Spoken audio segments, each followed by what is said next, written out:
The socially based tools and technologies of social media platforms are to engage socially, to share information and to entertain.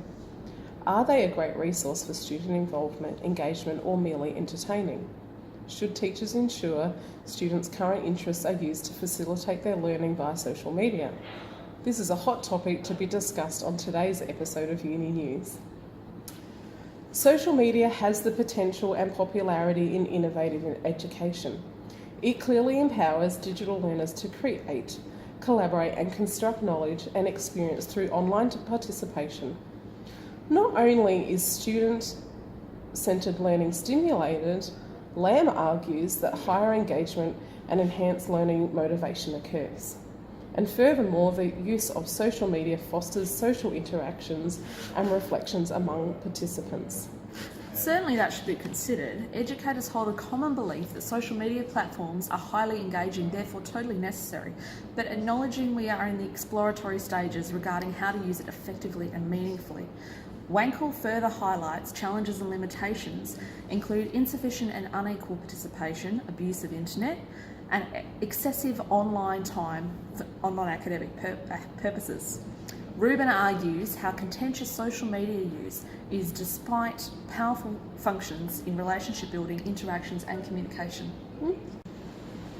Mayer argues that endeavours to achieve learner self-regulation via open-ended discovery or learning environments without correct scaffolding has been criticised by a number of educational researchers.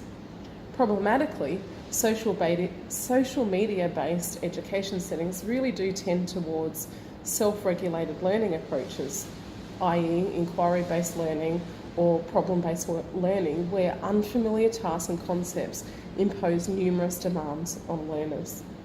It has been argued that the scaffolding is required by educators as current software tools can be utilised to address learner self-regulation.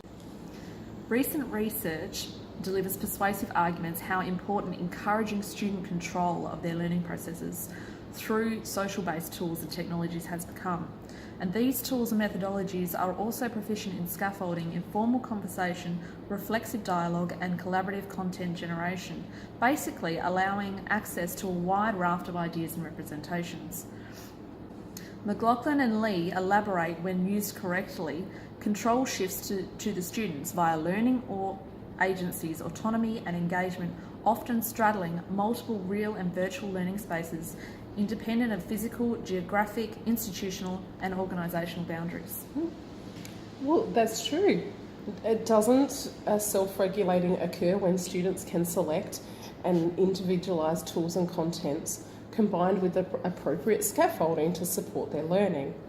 McLaughlin and Lee further argue that emergent pedagogies require a personal social approach, as a digital age student wants an active learning experience that is social, participatory and is reinforced with rich media.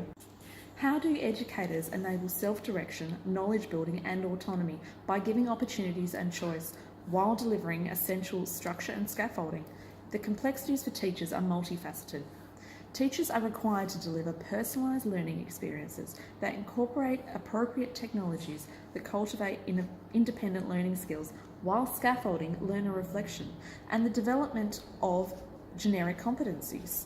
The pedagogical modification required encompasses the adoption of suitable teaching methods, but also awareness of students' understanding and, importantly, valuing prior knowledge and skills to capitalise on them, whilst exploring and integrating social media participation, community connections and social integration and global networking. Educators who adopt social software tools purely to appear conversant really need to assess why. Rather, their motivation should be to ensure the integration of the tools with the comprehensive pedagogical strategies that facilitate authentic exchange and dialogue with and amongst students. Isn't the major difficulty, though, that students themselves do not perceive these as learning tools? Consequently, their approach to using social media doesn't facilitate learning. Really, social media is branded for personal entertainment and interaction, therefore not used appropriately for learning. Haven't Kitschke and Kanitsky themselves studied the relationship between social media usage and academic performance, and they argue the negative effects where education outcomes drop. Vygotsky introduced the concept of social learning in the 1960s, who believes with ample supervision, students learn most effectively by engaging in carefully selected collaborative problem-solving activities. When you consider collaboration is the most important characteristic of social learning, surely social media should provide a good platform to support a Vygotsky-based pedagogy. Siemens and Downs, considering the new digital age, introduced the concept of connectivism, whereby social learning is integrated with social media technologies, arguing learning is not an internal individualistic activity. Social learning models, particularly connectivism, mean the role of educators have within social networking environment. It's not just to define, generate and assign content, but to also help students shape learning paths, making connections with existing and new knowledge resources. The query remains, how can teachers facilitate social media activities based on a connectivist pedagogy so they become a beneficial learning tool?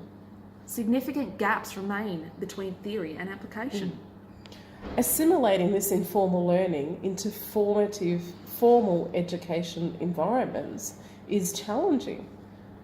DeBar and Costanzas propose that a personalised learning environment that is provided through social media can be perceived as both a technology and a pedagogical approach. Their viewpoint agrees with the connectivist pedagogy.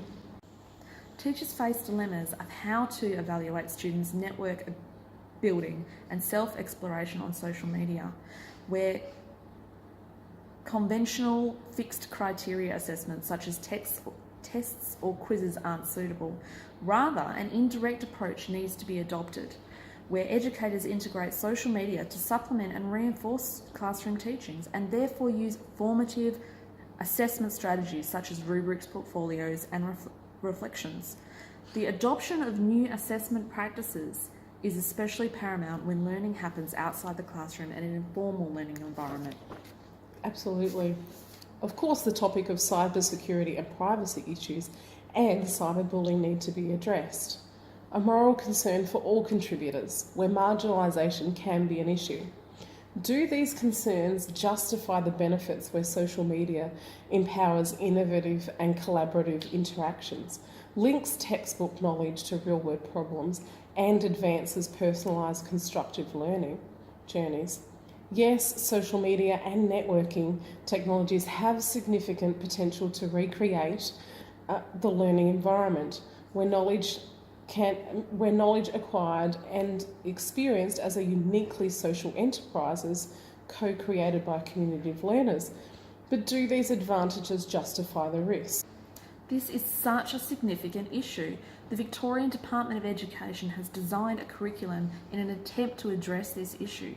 Students should be alerted to the concept of the digital footprint. Web-based learning has made learning content much more freely and instantaneously available, and the risk can be minimised. Private platforms are established for educational use, similar in operation to traditional public social media platforms. Differentially, the content shared is child safe, private, secure, and not always account reliant, with full administrator access and control. Greenhow and Rebellia propose all students currently are anticipated to develop technological fluency, digital citizenship, and gain 21st century competencies, regardless of the wide variety in the quality of learning opportunities schools provide. They argue these must be fused into the students' overall learning ecology to reduce educational inequalities, and how existing traditional methods might shift to accommodate change. Social media used outside of the traditional educational settings allowed students to formulate and explore various dimensions of their identity and demonstrate 21st century skills. Problematically, often, students do not perceive a connection between these online activities and learning in the classroom. Largely, though, social media does provide promising context for learning to supplement school-based experiences. Certainly an interesting topic.